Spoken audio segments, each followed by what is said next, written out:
7 per hora punto 25. Ponle 40 o 25. Sí. Aquest és un dels 2 nous vehicles que s'han incorporat a la policia local de Vandellòs i l'Hospitalet de l'Infant.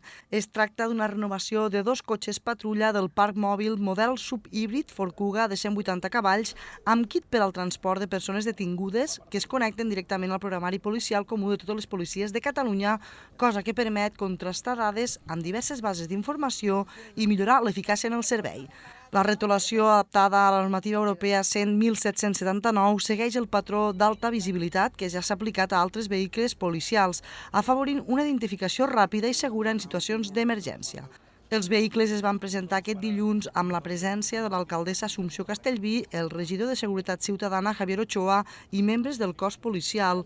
Els cotxes patrulla han estat adquirits mitjançant la modalitat de renting. Els vehicles de la policia són de renting, se liciten cada 4 anys i aquest any ja han tingut els primers híbrids per intentar ser respetuosos amb el medi ambient i sostenibles com a Ajuntament també. Els vehicles venen equipats amb DEA i porten botiquín, DEA, porten cisalles, porten pota de cabra, porten un munt de material per poder intervenir. Vull dir, estan preparats per ser vehicles de policia i porten també el tema d'emissores, llums, està tot homologat, està tot com té de ser.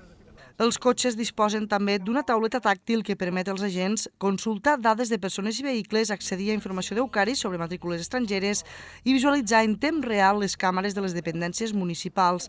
A més, incorporen un panell lluminós abatible al pont per indicar incidències i avisos.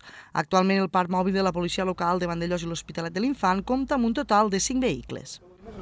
Tot. Sí, el botiquín de més d'ells, però conos, cinta...